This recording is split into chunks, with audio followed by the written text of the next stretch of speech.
presencia de Dios, desciende en alas del Espíritu de amor, oh nube de gloria, presencia de Dios, desciende en alas del Espíritu de amor, oh nube de gloria, presencia de Dios,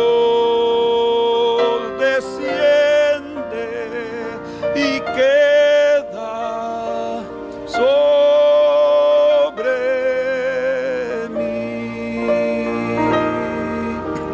oh nube de gloria, presencia de Dios, desciende en alas del Espíritu de amor, oh nube de gloria, presencia de Dios, desciende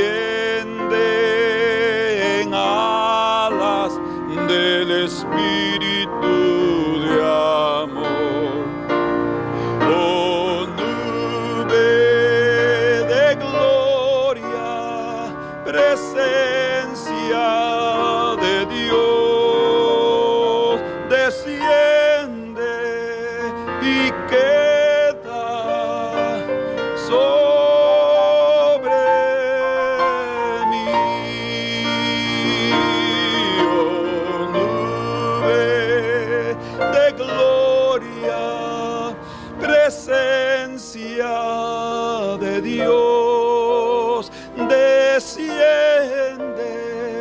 y queda sobre mí. Oh Espíritu Santo, poder de los cielos, Espíritu de gloria, Dios mismo, desciende esta mañana. Desciende, Señor, con tu poder y gloria sobre nosotros y visítanos, Señor. Desciende con tu río, con el viento fuerte. Desciende, Señor, con las lenguas de fuego y visítanos, Señor, y restáuranos y danos nueva vida. La vida que únicamente el Espíritu de Dios puede darnos. Ese Espíritu que resucita un ejército, que levanta un ejército de la nada. Señor, ven, ven por tu Espíritu Santo, Señor. Oh, para darnos nueva vida. Oh, nube de gloria, presencia de Dios, desciende y queda sobre mí. Amén. Sí. Necesitamos del Espíritu Santo. Necesitamos de las obras sobrenaturales que solo el Espíritu Santo puede operar. Amén. Esta mañana vamos a compartir con ustedes algo corto, pero creo que sustancioso, importante, necesario, ya que si no fuera por lo que sucedió en esos días del nacimiento de nuestro Señor, y aunque ustedes van a oír este mensaje fuera del 25 de diciembre, no importa, ya que estamos conscientes que no es la fecha exacta de su nacimiento.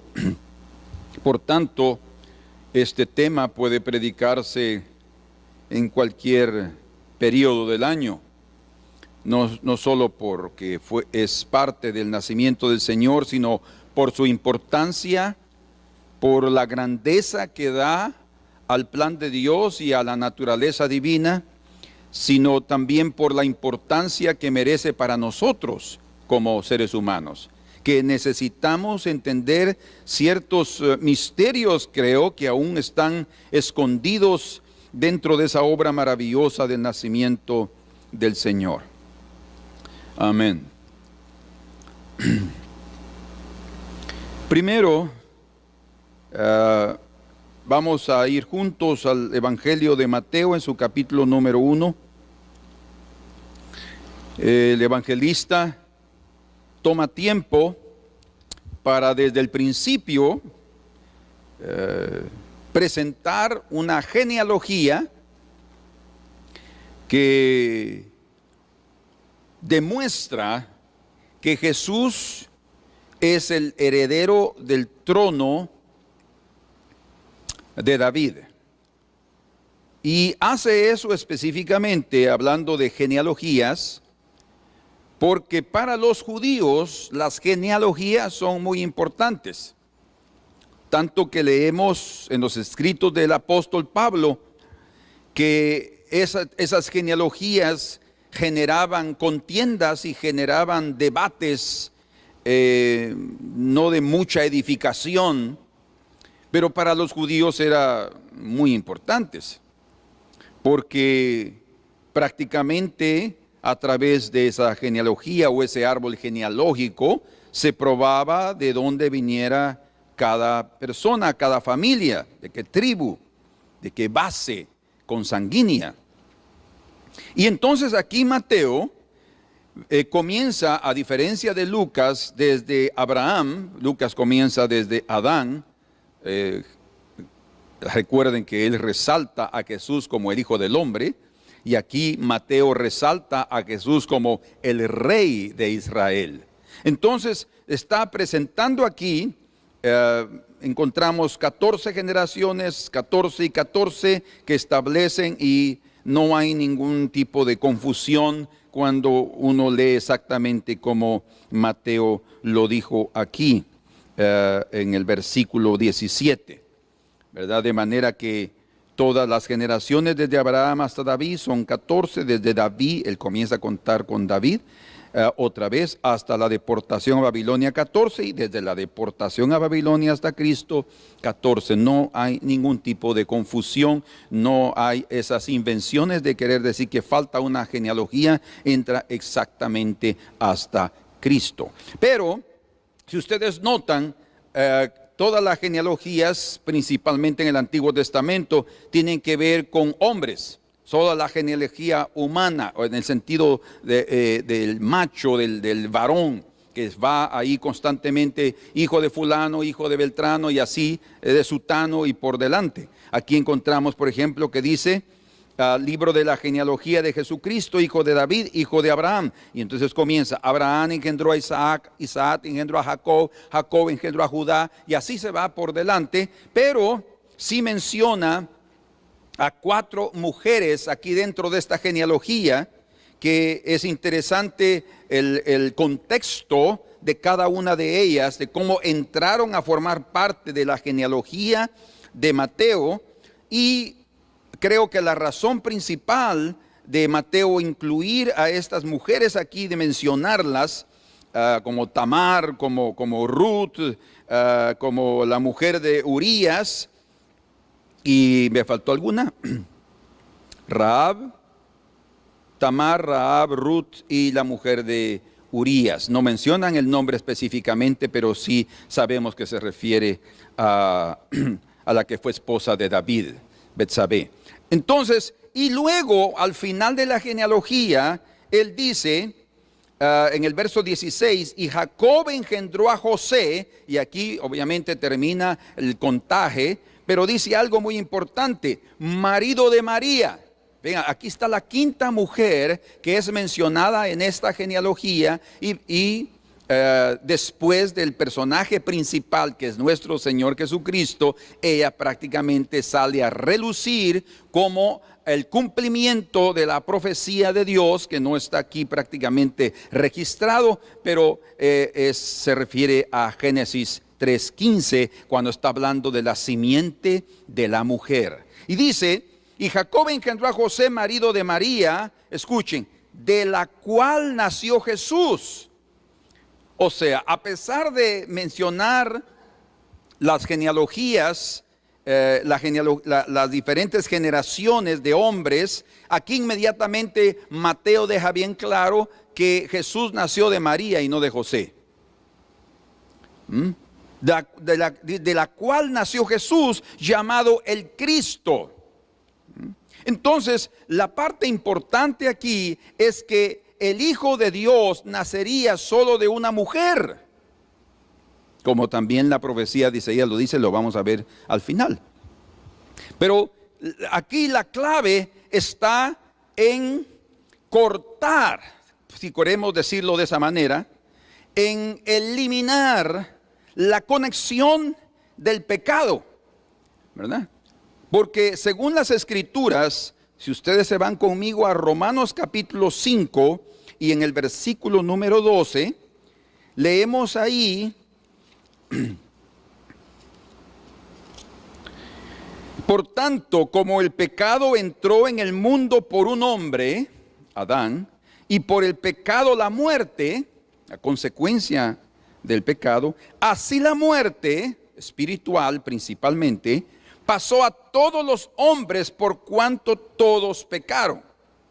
Entonces, lo que hubo aquí en este relato de Mateo en su primer capítulo es la eliminación de la contaminación del pecado a través del hombre. Así como el pecado pasó a todos los hombres debido a que todos nacemos en pecado, cuando nacemos de forma natural, y queremos resaltar aquí que la Biblia dice que el matrimonio y el hecho sin mancilla es honroso. Eso significa que las relaciones íntimas entre un hombre y su esposa, su mujer, reconocidos delante del Señor y con un compromiso de fidelidad, son limpios. O sea, el acto en sí no tiene ningún tipo de pecado. No nacemos en pecado por reproducirnos sexualmente. No es ese el pecado. El pecado fue la desobediencia, ¿sí?, que el hombre colocó delante de su Dios, desobedeciendo el único mandamiento que el Señor le había dado. Entonces aquí Mateo está cortando con eso, porque en sí, y es interesante esto, ¿verdad? Porque María, representando a la parte femenina, fue Eva la que pecó, y fue el hombre que se identificó, su marido, con ella y pecó con ella, y así fue que fueron sacados del paraíso.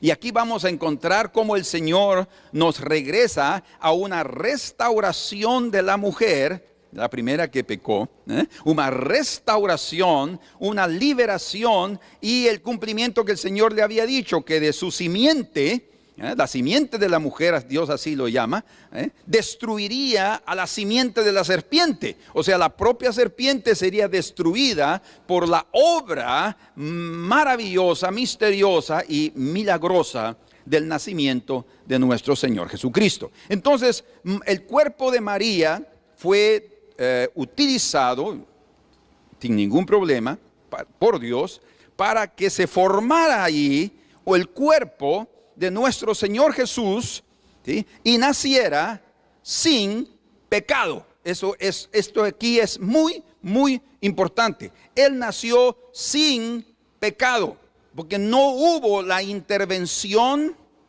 del hombre. Por eso es que cuando José la vio embarazada, él pensó que tal vez María lo había engañado, pero no hubo nada de eso hasta que él, por revelación divina, él entendió que hubo una intervención de Dios ahí, y él con todo placer y obediencia y fe, porque era un hombre justo, lo aceptó. Entonces, vean aquí, lo primero que quiero resaltar aquí con ustedes es la concepción sobrenatural de nuestro Señor Jesucristo. Su concepción fue sobrenatural, o sea, sin la intervención del hombre, sí de la mujer. Increíble, ¿verdad? Fue la mujer la primera que pecó, pero es el hombre que transmite el pecado. Qué impresionante. Pero es la cabeza, él es la autoridad, y él es el que prácticamente influye y da su cobertura sobre la mujer. Así también el Señor vino con su cobertura para traer una nueva vida. Pero si ustedes notan aquí ahora inmediatamente, dice en el verso 16: y Jacob engendró a José, marido de María, de la cual nació Jesús llamado el Cristo. Y luego, saltándonos el verso 17, en el 18 dice: el nacimiento de Jesucristo fue así. Primero él habló de la concepción milagrosa, ¿sí? Y luego va a hablar de su nacimiento.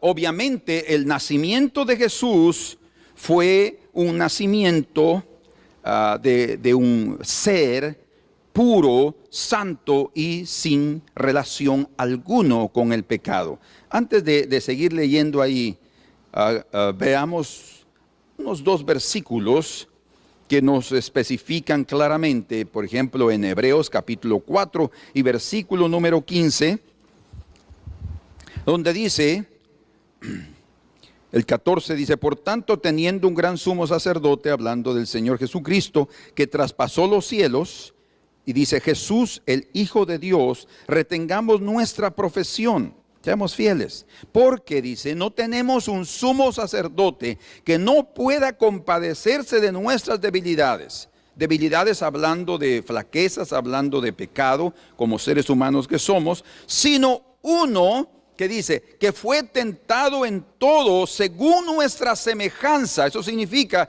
que cualquier tipo de pecado, tentación, naturaleza pecaminosa que trató de venir a destruir a Jesús, no lo logró, a pesar de que él tuvo todo tipo de tentación igual que nosotros. Nosotros hemos caído, pero él no cayó, es lo que está diciendo aquí, sino que uno que fue tentado en todo según nuestra semejanza, de acuerdo a nuestra naturaleza pecaminosa. No que él tuviera una naturaleza pecaminosa. Por eso es que él nació un ser santo. Y dice, pero sin pecado.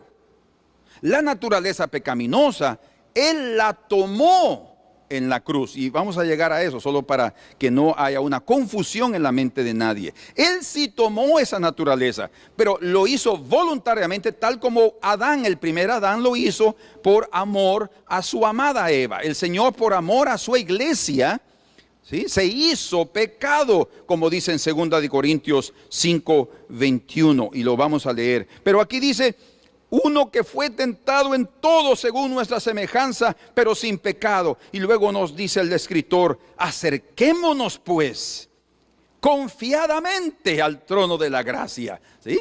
Y eso no es solamente después de la muerte, no, es cada día para alcanzar misericordia y hallar gracia para el oportuno socorro, socorro diario. O sea, no importa qué tentación venga, si corremos al trono de la gracia, donde Cristo se mantuvo desde pequeño, seremos guardados del mal, seremos guardados en la tentación. Miren cómo es. Orando esta mañana, el Señor me hizo recordar que cuando el Señor Jesús les enseñó a sus discípulos, cuando le pidieron, Señor, enséñanos a orar, y Él enseñó el Padre Nuestro. Él dice ahí, y escuchen, hace unas semanas yo leí que el Papa Juan Pablo II, el Papa católico romano, él pidió que hubiera una reestructuración del Padre Nuestro. Cuando yo leí esa noticia, digo, ¿y qué pasó aquí? ¿Verdad? Decía así el título, el Papa pide que haya una corrección en el Padre Nuestro. Y es porque ellos quitaron la parte que ellos habían puesto como traducción del griego, y no nos metas en tentación. No nos metas en tentación. Dice, ellos corrigieron eso y colocaron, como lo tenemos en nuestra Biblia y en otras traducciones, en portugués, en español y en inglés, que dice, y no nos dejes caer en tentación.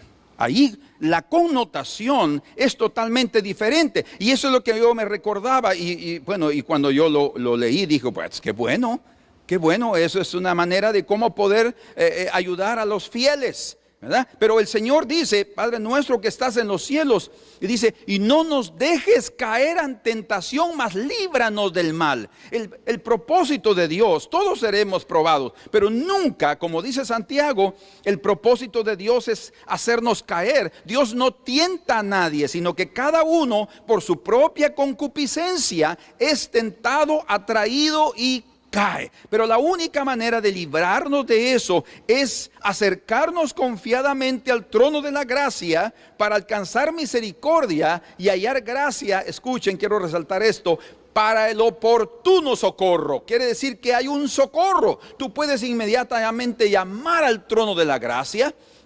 Señor, no nos dejes caer en tentación, y Él va a librarnos. No importa nuestra naturaleza pecaminosa que está aquí, tenemos que entender, creer, aceptar y vivir que hay una nueva naturaleza viviendo también en nosotros, y que esa nueva naturaleza no peca.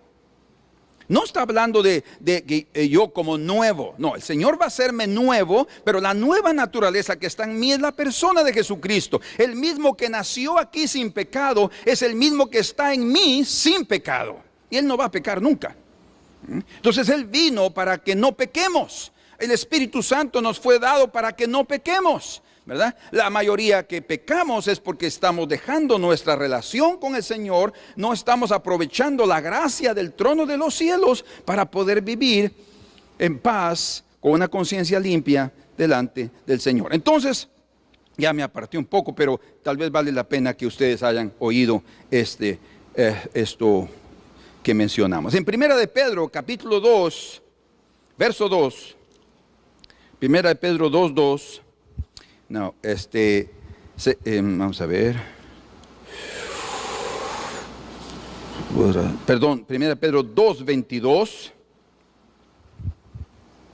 21-22, leamos el 21-22. Pues para esto fuisteis llamados, porque también Cristo padeció por nosotros, dejándonos ejemplo. Y aquí no hay únicamente un ejemplo de padecimiento para que nosotros sigamos sus pisadas de padecimiento. No, hay otro aspecto aquí importante. Para esto fuisteis llamados, porque también Cristo padeció por nosotros, dejándonos ejemplo para que sigáis sus pisadas, el cual no hizo pecado. O sea, la mayoría aplicamos la parte del, sí, tenemos que aguantar la persecución, tenemos que aguantar el sufrimiento porque es parte de la cruz. No hay duda que sí. Y eso es posible soportarlo con la gracia también del Señor que viene de su trono. Pero aquí está hablando para que sigamos sus pisadas de cómo, de una vida santa, porque Cristo fue concebido en santidad, nació en santidad, creció su vida en santidad, cumplió su ministerio en santidad, eso quiere decir sin pecado ninguno, hasta que Él voluntariamente tomó el pecado de la humanidad. O sea, esa obra redentora de nuestro Señor Jesucristo es algo tan maravilloso, algo que muestra su fidelidad, y no solo para con Dios, sino su fidelidad para con aquellos que necesitaban de Él. ¿Qué hubiera sido de nosotros si Él hubiera pecado en el camino? Bueno, Satanás trató de hacerlo. Por eso es que cuando lo llevó a la tentación, lo que Satanás quería es que Él hiciera una sola cosa, independientemente de su relación y de su dependencia con Dios. Por eso es que el segundo paso de la restauración es reconocer nuestra dependencia. El Señor Jesús lo reconocía bien claro cuando decía: yo no puedo hacer nada por mí mismo. Imagínense. todo lo que yo hago es lo que veo hacer del Padre. O sea, su dependencia era tal que Él era propiamente, por eso Él era el restaurador. Él traía restauración. Y eso es lo que el Señor quiere darnos a nosotros, una vida constante de restauración a través de seguir sus pisadas. Pues para esto fuisteis llamados, el cual no hizo pecado, ni se halló engaño en su boca. Una santidad completa, no conoció pecado. O sea, entendamos, como hombre inteligente, sabio, él sabía lo que es pecado. Cualquiera de nosotros puede hasta dar un concepto de lo que es pecado y sentir lo que es pecado. Jesús no lo sentía porque Él no había pecado, pero sí tenía claro lo que era pecado. ¿Cuándo Él sintió lo que es pecado? Al hacerse pecado por nosotros, como dice aquí en 2 de Corintios 5:21. Increíble, se abrió aquí. Dice, al que no conoció pecado, por nosotros lo hizo pecado. Lo hizo pecado aquí está el propósito, para que nosotros fuésemos hechos justicia de Dios en Él. Qué precioso, qué profundo. Que fuésemos hechos justicia de Dios en Él. ¿Se dan cuenta que la santidad nos convenía? La santidad de Jesús. O sea, si Él hubiera fallado, se falla todo el plan. Todo el plan. Por eso es que Satanás trató y de decirle que hiciera esto, que hiciera lo otro, hasta por último dejóle, te daré todos los reinos, te voy a dar todo con tal de que hagas algo aquí. ¿Ves? Tírate y demuestra quién eres. No, el Señor no hizo nada, no pecó.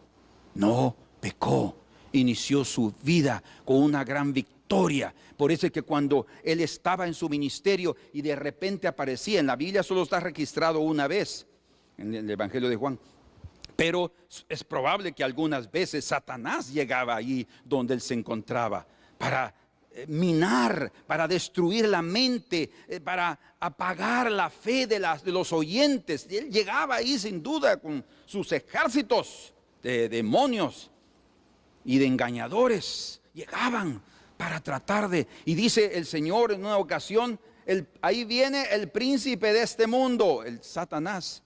Pero vámonos de aquí, dice, vámonos, porque él no tiene nada en mí. Nada de su influencia, nada de su engaño, nada de su mentira. Él fue santo. Por eso es que me gusta leer este verso de 2 de Corintios 5:21. Al que no conoció pecado, no lo conoció.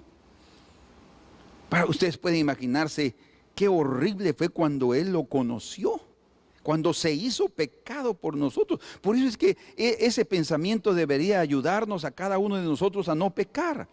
Para decir, Señor, si tú te hiciste pecado para salvarnos de nuestra condición y sentiste lo más horrible porque dejaste tu santidad para librarnos de nuestra inmundicia, Señor, lo mismo debemos hacer nosotros, de abrazar la santidad y aborrecer la inmundicia para darte gloria y honra y exaltar la obra que tú hiciste, Señor. Oh sí, para que nosotros fuésemos hechos justicia de Dios en Él. 6 meses antes del nacimiento de Jesús nació Juan el Bautista. Pero Juan el Bautista, él era sí un hombre pecador. Él llegó a ser llamado profeta desde el inicio, desde el vientre de su madre. Ya el ángel Gabriel le reveló a Zacarías quién sería ese muchacho, ese niño. Sin embargo, él nació por un milagro, sí, porque su madre era una mujer ya anciana y ella era llamada la estéril, dice. Y su padre un anciano también. Por eso es que él se quedó mudo, porque no creyó en la palabra que el ángel le dijo que tendrían un hijo varón. Pero cuando él regresó de su ministerio, porque él estaba ministrando en el templo, después de terminar esa semana probablemente, o ese periodo ahí en Jerusalén, él se fue para las montañas de Judá y dice que él estuvo con su mujer y ella quedó embarazada, ¿sí? Fue un acto natural, pero con un milagro, porque ella ya no podía hacerlo, no podía quedar embarazada, no tenía más físicamente hablando esa capacidad. Pero Dios hizo el milagro y nació Juan el Bautista. Pero Juan el Bautista nació con pecado. Es un hombre justo como José, hombres justos, hombres que aman a Dios, hombres que quieren andar correctamente, pero son pecadores.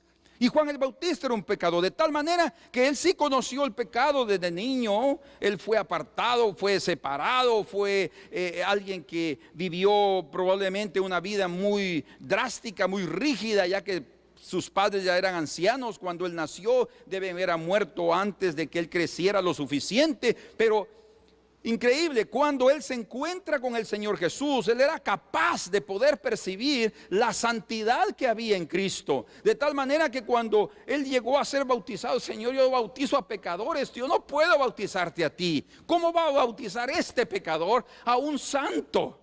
Tú no tienes por qué hacer eso, Señor. Él estaba consciente de lo que hacía. O sea, teológicamente, él acompañaba en la obra física, práctica del bautismo. El arrepentimiento solo viene por causa del pecado. Pero el Señor le dijo, deja, para que cumplamos toda justicia. Es exactamente lo que está aquí. Para que nosotros fuésemos hechos justicia de Dios en Él. O sea, en Cristo hemos sido ingeridos, hemos sido asimilados, y la justicia de Dios ha sido aplicada a nosotros a través de esa obra. Cuando él entendió eso, o si no sabemos si lo entendió cabalmente, pero él fue obediente y él percibió y quiso también ser sumiso y humilde delante del Señor. Sin duda fue humilde, porque haber sentido esa presencia tan santa, tan poderosa, esa unción de un ser como Jesús, que solamente lo experimentaban los de corazón pobre y necesitado,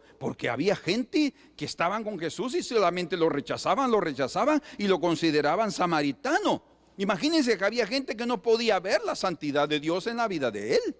Fariseos y escribas que lo único que decían es demonio tiene. Era difícil realmente.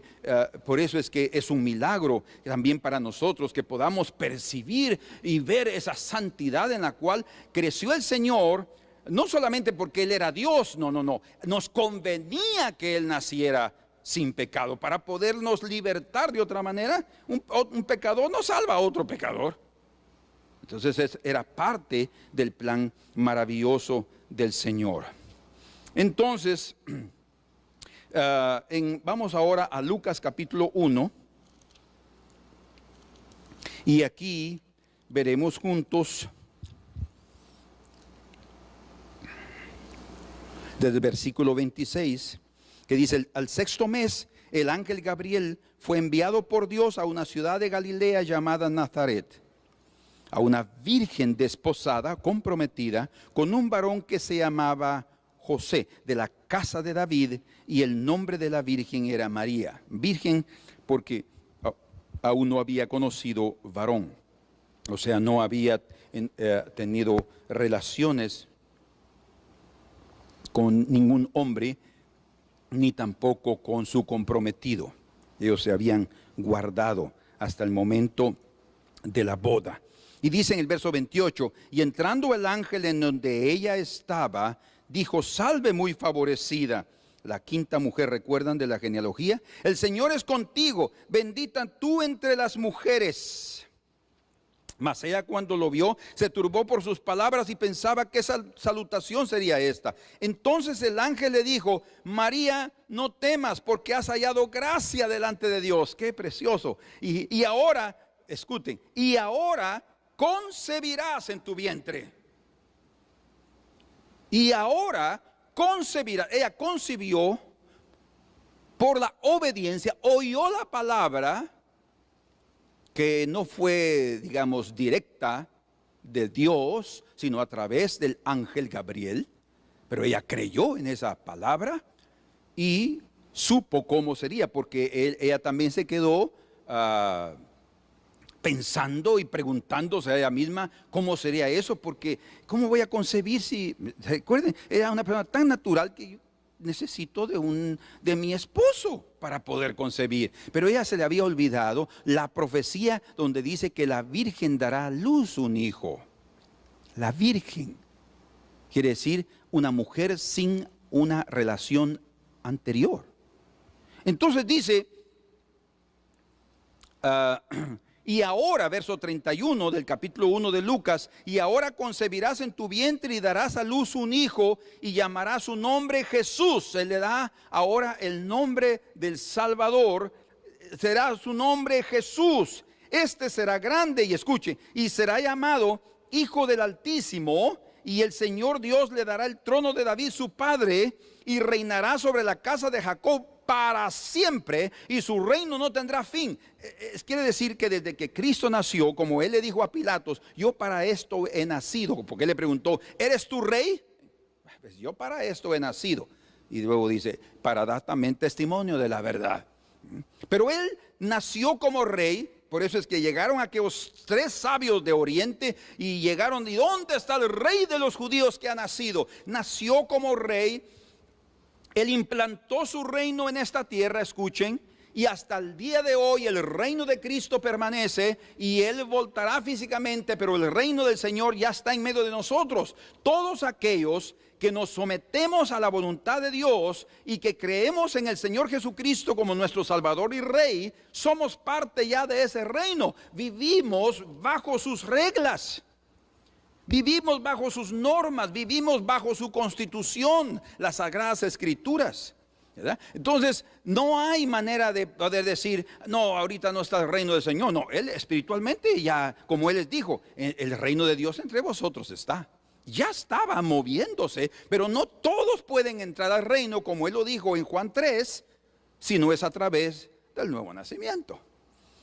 O sea, el reino de Dios es un reino que se requiere una transformación, un milagro, como fue el milagro de la concepción. Hermanos, todo aquel que nace de nuevo también tiene una concepción, es un milagro sobrenatural, como dice ahí en Juan 1:11, y aquellos que son llamados hijos de Dios, se les dio poder para ser llamados hijos de Dios, que no son engendrados según la carne o voluntad de varón o por sangre, dice, o sea, por voluntad humana, sino son engendrados por el Espíritu de Dios, por Dios mismo. Entonces hay un poder que he dado aquí a estos seres humanos para ser llamados hijos de Dios. Entonces ese reino de Jesús es un reino que hasta el día de hoy está presente en esta tierra, aunque nosotros no lo veamos ni creamos en él.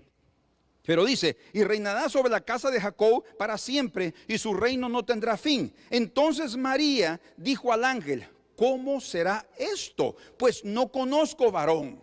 Ella está siendo muy clara. Qué precioso que diga esto, ¿verdad? Porque estaba siendo bien transparente, bien honesta y sin preconceptos delante del ángel Gabriel, ¿verdad? Ella no estaba ahí miedosa de decir, pero es que yo tengo una pregunta que decirte, pero no hay cómo decirlo. No, no había esa malicia en la mente de María. Todo lo contrario, diga, pero ¿cómo será esto? Que no conozco varón. Yo no he estado con ningún varón. ¿Cómo voy a concebir? Y aquí viene el milagro. Respondió el ángel, le dijo, el Espíritu Santo vendrá sobre ti, y el poder del Altísimo te cubrirá con su sombra, por lo cual también el santo ser que nacerá será llamado Hijo de Dios. Ahora, vean, el santo ser que nacerá, porque es del Espíritu Santo. Fue engendrado por el Espíritu Santo, concebido por María, pero engendrado por el Espíritu Santo. Y por eso el santo ser que nacerá será llamado Hijo de Dios. Solamente podemos ser hijos de Dios si recibimos esa santidad, esa naturaleza que viene a través de nuestra fe en el Señor Jesucristo. Y le dice, y aquí tu parienta Elizabeth, ella también ha concebido hijo en su vejez, no del Espíritu Santo. Y este es el 6º mes para ella, la cual llamaban estéril. Ahora, vean que dice aquí la Escritura en verso 39, vale la pena que lo mencione. En aquellos días de lo que había sucedido, levantándose María fue deprisa a la montaña, a la ciudad de Judá, allá donde ya estaba Elizabeth, ya embarazada. Cuando ella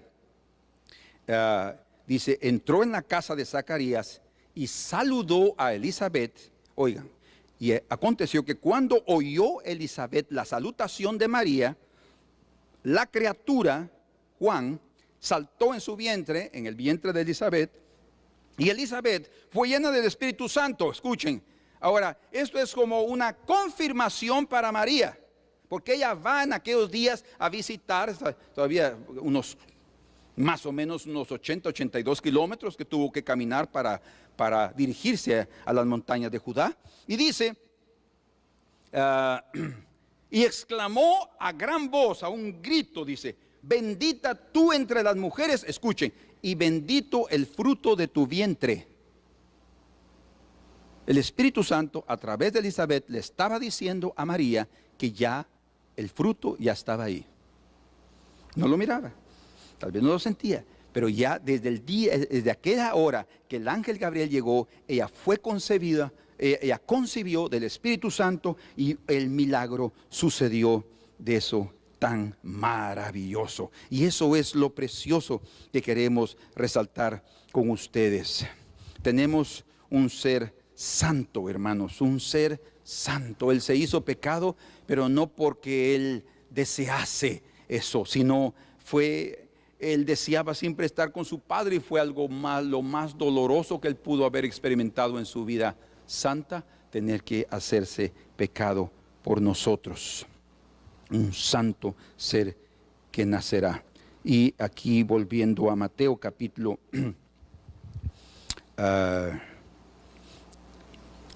capítulo 1 verso 21,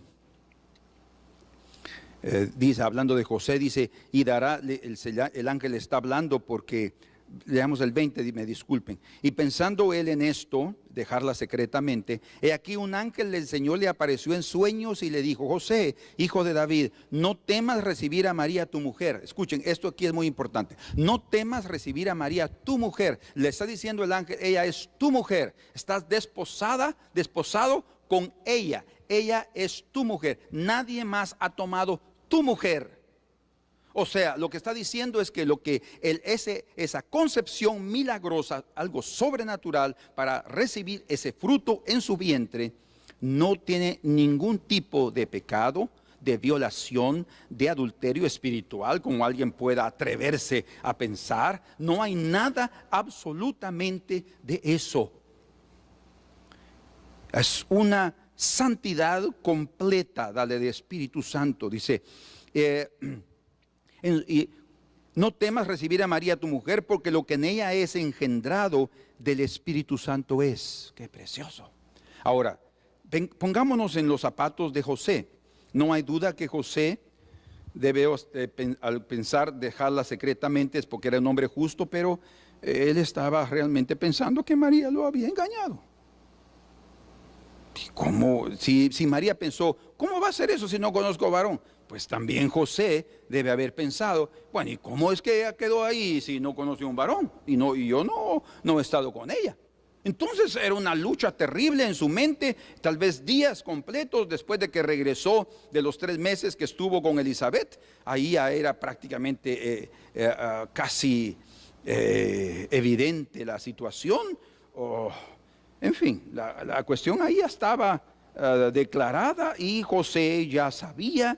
Y dice entonces, es del Espíritu Santo. Y le dice en el verso 21, y dará a luz un hijo, y llamarás su nombre Jesús. Aquí hay otra cosa preciosa, porque él salvará a su pueblo de sus pecados. O sea, y le dice José, hijo de David. Qué precioso esto. Pues no le está diciendo José, hijo de Jacob, porque Jacob era su padre. No dice José, hijo de David, porque lo está remontando, ¿sí?, al rey de Israel, que va a ser también restaurado en el reino como rey de Jerusalén. A ese rey que todos siempre añoraron en Israel hasta el día de hoy. por pelear las batallas del Señor y defender a su pueblo. Y ahorita Él le está diciendo heredero del trono. Mira, lo que está sucediendo aquí es que tu mujer concibió del Espíritu Santo. Ese niño es el cumplimiento de las profecías. Ese niño es el cumplimiento de todo lo que los profetas han dicho. Tú no has deseado ser padre de ese niño. Tu mujer no ha deseado ser una de las mujeres de Israel, ser la madre del Mesías. Todas esperaban eso. O sea, todas las mujeres de fe esperaban ese tipo de manifestación y que fuera en sus vidas. Y dará a luz un hijo y llamará su nombre Jesús, porque Él salvará a su pueblo de sus pecados. Y esto aquí combina y encaja exactamente con lo que el Señor también le dijo a María.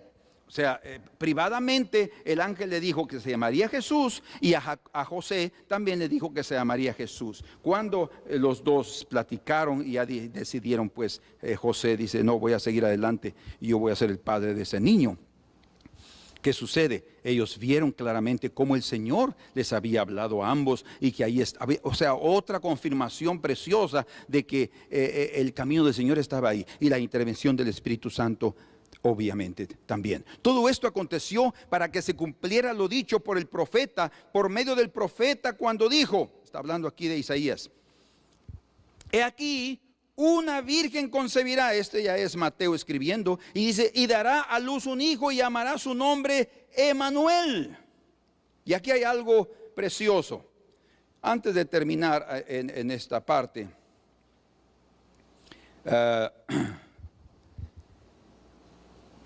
quiero decirles que el Espíritu Santo, así como es una persona de la Trinidad, pero el Espíritu Santo es Dios mismo, es la unidad divina. No hay tres dioses, no, de ninguna manera. Es un solo Dios.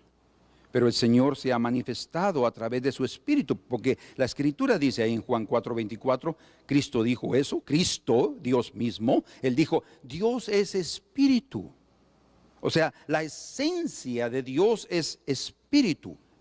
Y lo que está diciendo también, que esa es la parte principal de todo ser criado, es su Espíritu.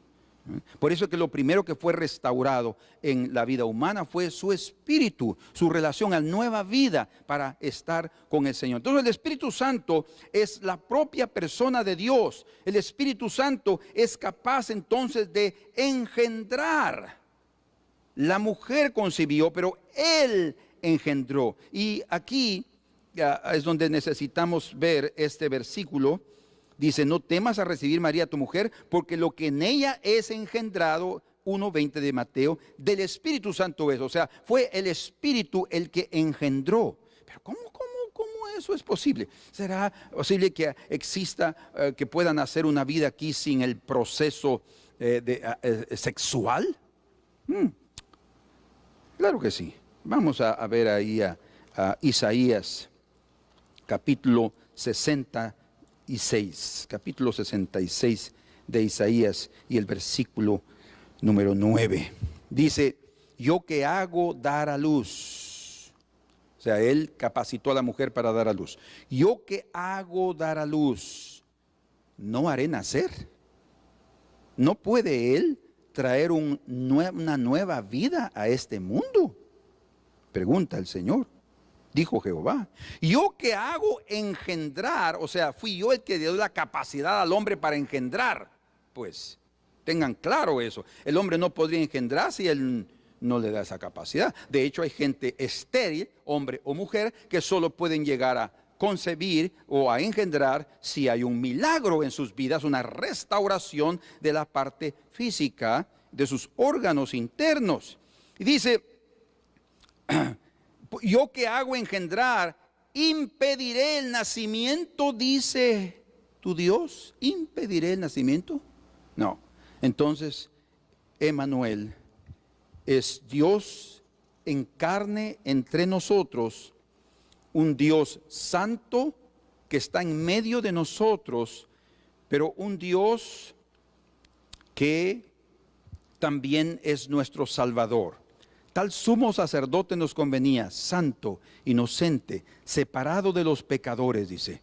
más alto que los cielos. Eso es nuestro Señor, más alto que los cielos. Si para nosotros los cielos son santos, sepamos esto, queridos hermanos: los cielos no pueden contener a Dios, no en el sentido solo de espacio, sino en el sentido de su esfera espiritual. Él es superior en esencia, en todo, en la santidad. Los cielos son santos porque Dios es santo. Si Dios es capaz entonces, queridos, de dar una nueva vida en un ser humano como María, si Dios fue capaz de colocar esa nueva vida en el vientre, físicamente hablando, en el vientre de María, Jesús dijo, cuando María y sus hermanos lo estaban buscando, dice que había una gran multitud que rodeaba a Jesús en cuanto él estaba enseñando, y su familia estaban tan preocupados porque antes de la muerte y de la resurrección de Cristo, sus hermanos no creían en él. No creían en él. Entonces, es más, pensaban que estaba fuera de sí. Ya no comía, no hacía esto, y ellos estaban preocupados, y ellos llegaron, y dice, está ahí tu madre y tus hermanos que te quieren ver y hablar contigo.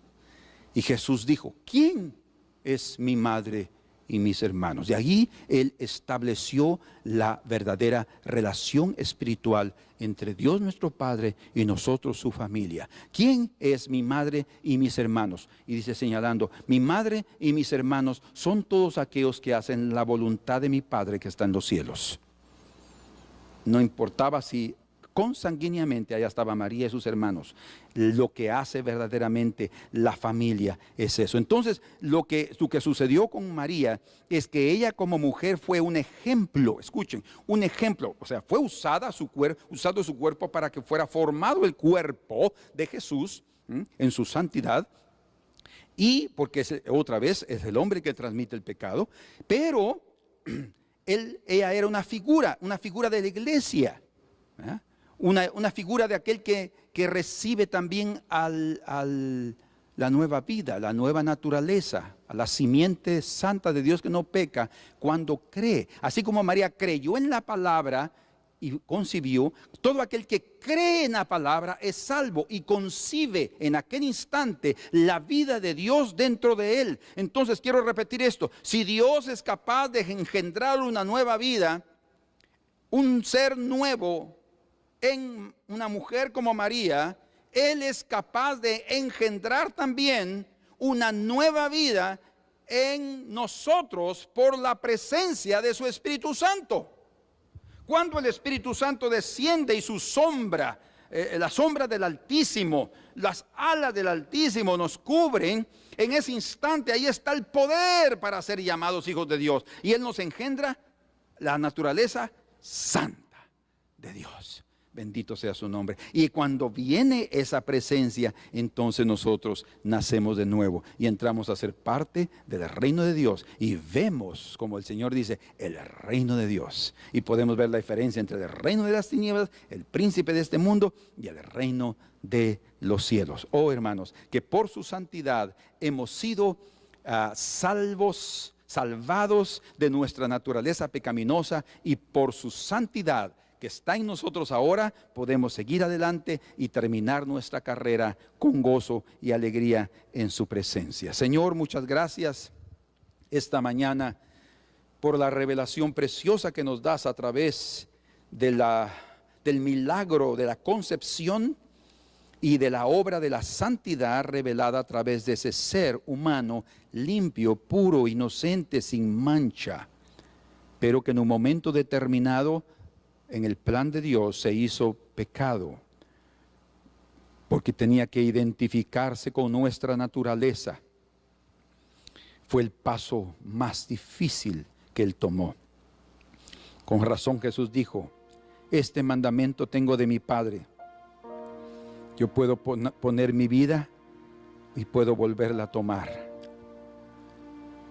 Había también en Jesús la voluntad disponible de decidir si daba su vida o no por esos pecadores. Pero su amor y su obediencia por el Padre, y su amor y su compasión por nosotros, lo hizo tomar la decisión de hacerse pecado por nosotros. 3 días y 3 noches, llevando la carga y pagando el precio de nuestro pecado, pero librando la naturaleza, no solo del propio pecado, no solo de las tinieblas, sino también del propio infierno. Y Él se levantó de los más profundos abismos de la tierra y fue levantado a las más altas alturas y le dio un nombre que es sobre todo nombre, dice el Señor, para que toda rodilla se doble tanto en el cielo o en la tierra como debajo de la tierra, y toda lengua confiese que Él es el Señor, un Señor santo eternamente y para siempre. Señor, gracias por esa obra milagrosa y por esa obra que has hecho en nosotros, que también podemos ser tu madre y tus hermanos a través de cumplir tu palabra, tu voluntad en nuestros corazones por tu gracia, Señor. Aleluya.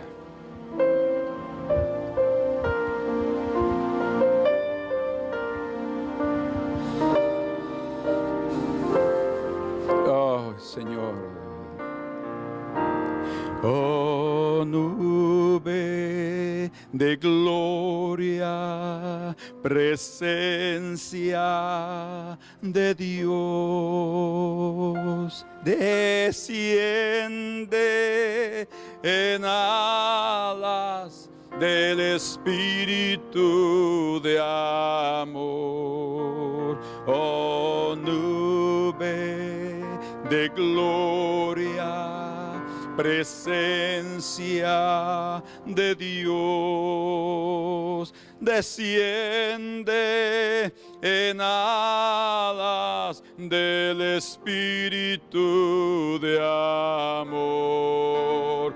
Oh, nube de gloria, presencia de Dios, desciende y queda sobre mí. Oh, nube de gloria, presencia de Dios, desciende y queda sobre mí.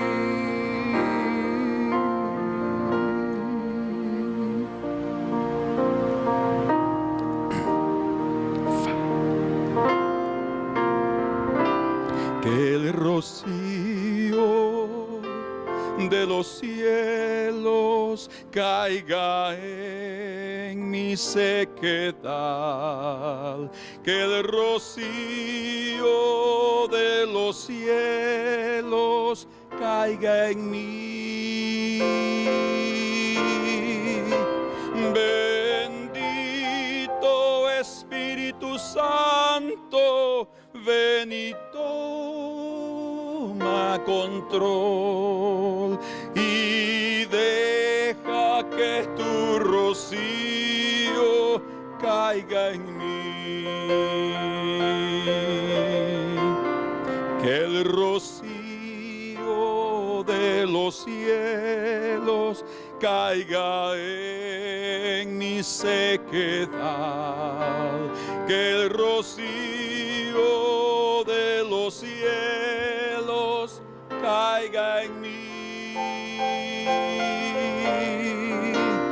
Bendito Espíritu Santo, ven y toma control y deja que tu rocío caiga en mí.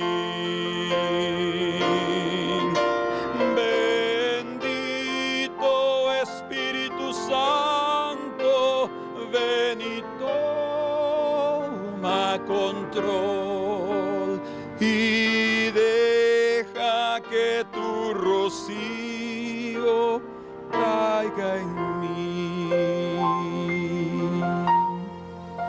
Amén.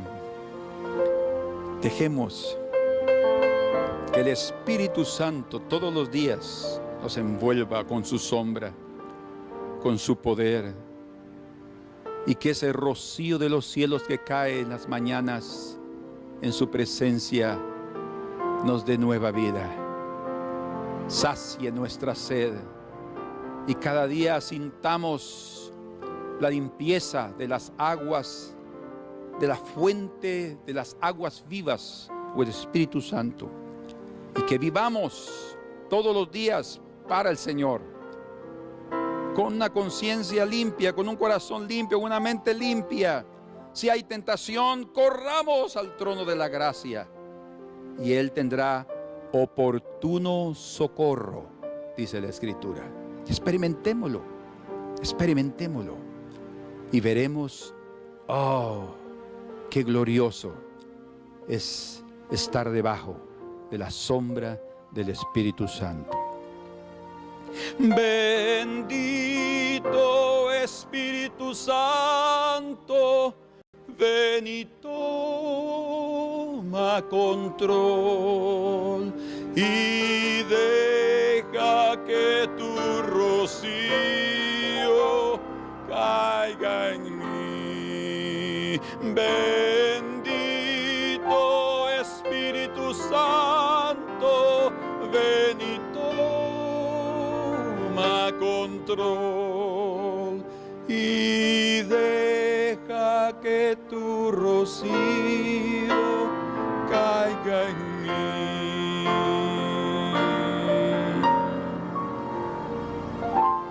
Amén. Dios los bendiga. Y nos veremos en la próxima ocasión, si así Dios lo permite. Amén.